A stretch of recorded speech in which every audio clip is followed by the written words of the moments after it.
एक पत्र है, देखिए।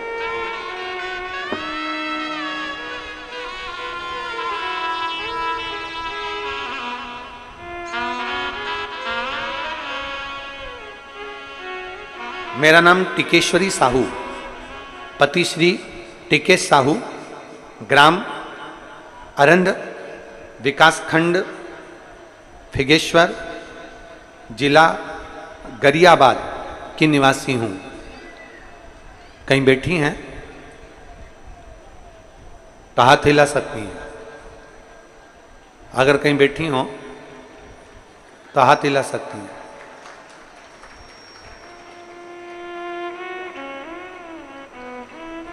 मेरा नाम टिकेश्वरी साहू, पति श्री टिकेश साहू, ग्राम अरंड, विकासखंड फिंगेश्वर, जिला गरियाबाद की निवासी हूँ।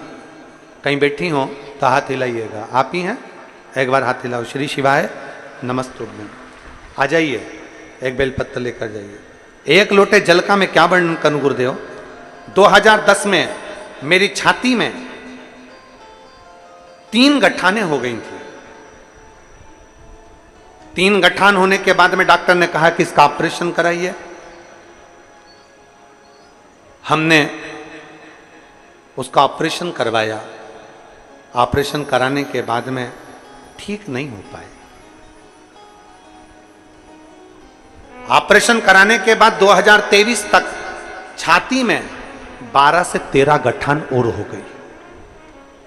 अब 12 से 13 गठान जब छाती में हो गई तब हम बड़े तकलीफ में आ गए और बहुत दुखी हो गए। अब डॉक्टर कहता है कि ऑपरेशन फिर करना पड़ेगा। अब करें तो करें क्या। एक बार ऑपरेशन करा लिया जिसमें से 3 गठानें निकाल दी गई। फिर 2023 में मालूम पड़ा कि फिर गठानें हो गई और 12 से 13 गठानें हो गई हैं। अब हम करें तो करें क्या।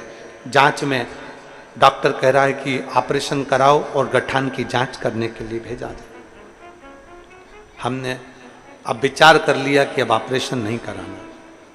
तभी बाबा से प्रार्थना कर कर भगवान शंकर की भक्ति करना प्रारंभ कर दिया। आपकी कथा सुनना प्रारंभ कर दिया। जब भी आपकी कथा टीवी पर आती है आसन लगाकर सुनती हूँ।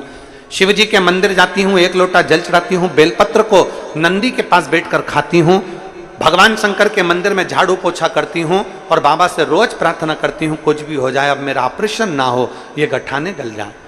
मैं बाबा को धन्यवाद देने के लिए आई हूँ। मेरे बाबा ने जब मेरे जांच कराई वापिस जुलाई के महीने में, तब बाबा की कृपा ऐसी हुई कि बाबा की करुणा से मेरी 12 से 13 गठानें जो थी वो सारी की सारी समाप्त हो गई। मैं बाबा को धन्यवाद देने के लिए आई हूँ। आज 55 किलोमीटर से मैंने संकल्प लिया था जिस दिन मैं ठीक हो जाऊंगी और आसपास में कहीं कथा होगी तो मैं पैदल आऊंगी।